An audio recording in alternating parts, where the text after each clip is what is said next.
Good afternoon, everyone, and welcome to this second installment of our open dialogues on race. We are very pleased to see some of you are coming back for the second time. We were here last week, and we welcome you very heartily. Welcome to our panel as well, and I'll just introduce them briefly because you have all received the invites where they are described more fully, their background is described more fully. On the extreme left-hand side, we have Khadija Heeger, who is a performance poet in Cape Town. She is very well known in circles, performance circles. She's done a lot of work in the city itself. And next to Khadija, we have Deborah Platen. Deborah is a lecturer at the University of the Western Cape. And next to Deborah, we have Lane, who is really our person. She is part of our research unit. And she initiated collaboration with the group, with the panel in front of you. And we're very glad that this was Lane's initiative.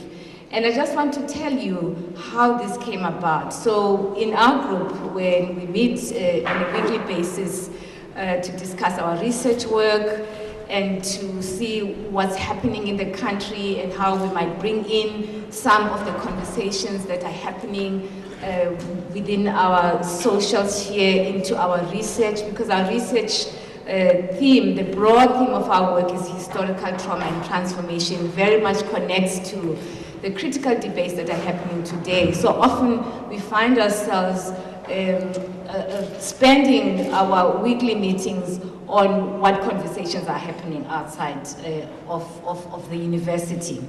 So we were planning our program for the year, and we knew we wanted to engage in this series of dialogues on race. We are fortunate in our group, among our group, there are people who have already been engaged on an ongoing basis in dialogue about what it means to be black, what it means to be white, and have been involved in ongoing long-term dialogues. And so we're very privileged to have people among us who had already started asking these questions that we want to explore in these meetings, in these conversations. So we were focusing on black and white. And this was, talking about being black and being white seems to be the mainstream kind of language that we use. And yet there is a different kind of identity that is silenced by this naming of race in South Africa. And this is the colored identity. And Lane reminded us, he says, well, what about colored? How about having a dialogue on what it means to be colored? And I have to say that, coming from my generation and from a political time when we grew up understanding that naming coloredness is politically incorrect, that the correct thing to do is to call people black, which is kind of an encompassing, in fact now I hear young people say big or black. And during our time, my time, in the 1970s and 1980s, this is what we believed. We believed that if you name coloredness, you're being politically correct, you're being exclusionist, in fact. And now we realize that actually by not naming coloredness, we are excluding a very critical part of our community, of our society. And this, for me, this focused my mind more intensely when I was at University of the Free State. And a daughter of a colleague was telling us the story that she was sitting and watching television. Her daughter at the time, Kelly Ann, was 7 years old, and they were watching television together. And Jacob Zuma, President Jacob Zuma, was on TV talking about black people, that we're going to do this for black people, this is what happened to black people, and the opportunities for black people, and so on. And I know that President Zuma probably meant blackness in the sort of the diverse the diverse sense of blackness. But Kelly Ann, Joanne's daughter, then turns to her mom and says, "Mommy, but what about us?" And this, for me, was the first time that I realized that this is important. I mean, I've always known, but there was always this hesitation about actually naming the racial group coloredness. And until that time, it really focused my attention on what it means. If a 7-year-old can identify in this way, then we better pay attention. So Lane, again, reminded us among our group that this is a conversation that we ought to have. And so I'm going to hand over to them and ask Lane to open it up for us. So thank you very much. And I want to say as the last thing that these conversations are designed, the word open is not just because there is a language that describes openness. It's intentional. They're intended as open conversations dealing with the very complicated issues about racial being, our subjectivities as racial beings in our country. And we want to have an open conversation that deals with the really very complicated aspects of our being racialized or being raced.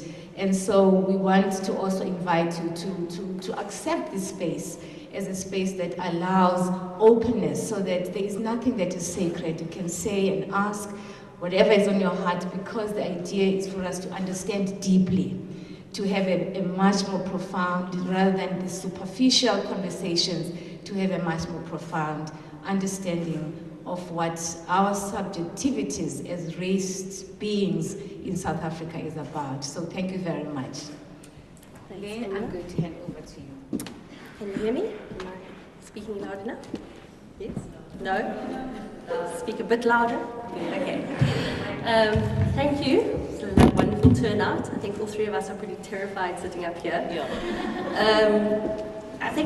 I just wanted to briefly just frame our conversation, because I think even just looking at this title, what does it mean to be coloured in South Africa, it feels a little bit jarring. Coloured is by no means an homogenous term, and just like with every race group, no coloured person is the same. And I think for each of us, we have different understandings or different framing of what coloured means. And it's been interesting in just kind of starting off this dialogue and interacting with people and getting into some very heated debates about the term. People who outright reject the term, want to be referred to as something else, as Khoisan, as person of color, as black. And it's been very, very interesting and also exciting to kind of think through the way different people think about this other identity, or this other group of identities. So please just bear in mind that we understand that coloredness, and whatever that means, is it represents a diverse spectrum of our heritage and of our culture. Also, the three of us really just want to share our experiences, our lives, our thoughts. So it's by no means an academic or a theoretical exercise, it's our lived experiences. And each of us, we do not represent colored people, we represent ourselves. But we really did feel, as Pumla said, that I felt most of my work that I've been doing for the last nearly 18 years is in Hanover Park, Manenberg and Lavender Hill. And it's really been very clear for me that those stories are just not told. And the dominant discourses in South Africa really do alienate a lot of the stories of the people that I work with that are also very rich and need to be heard. Stories of victimhood, of survival, and everything else in between. And until we do, we're going to continue to feel disconnected and alienated from society.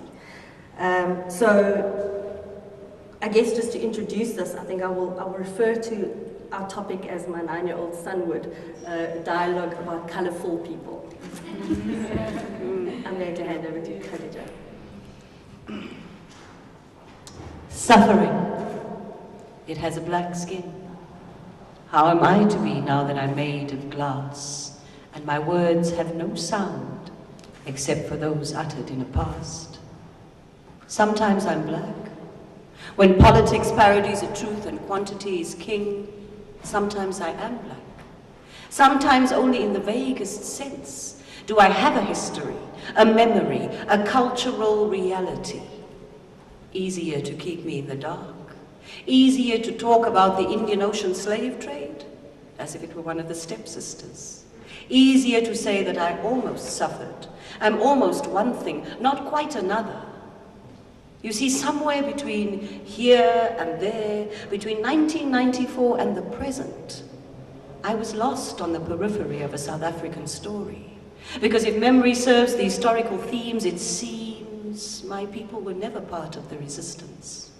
Never marched, never fought, never died. Colored anomaly. Forcibly removed, survivors of slave ancestry, and our Khoisan heritage, offspring. And by degree, I'm the not so bad off progeny. We won't omit you completely, we'll just play with the lighting so it won't look so frightening. Pieces of a story, just enough said so you'll go quietly to bed. Citizen not quite black. Ek is mos verkoop deur my manskap. A government wat alweer praat van equality and freedom. Maar hier sien dan, die vingerwys verby daar waar ek bly, is nie so bad of nie. Maak nie saak hoeveel gangsters en drug addicts daar is nie. Het kom nie van die struggle nie. And is by definition not defined as an apartheid crime. Citizen was nie daar nie, mag nie klaar nie, frik van pille rook met 'n apartheid spook. And now, 22 years later, left with a democratic hangover and a negotiated new South Africa, I find that not an apartheid crime, ruining the length and breadth of mostly colored youth, filling the gap between yesterday and today with a smell not unlike that of the underdog. Unity and diversity becomes a travesty if we omit just one UC. But history, it seems, is a commodity. Something addressed for a particular emphasis, sold to the appropriate buyer.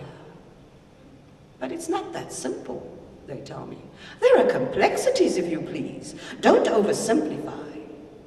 Is it complex to lie? Makeover, storyboard, edit, till you don't see the one slipping through the cracks, till suffering has one color and prosperity another, and I become the pain you see through, now that I'm made of glass, and the skeletons of my ancestors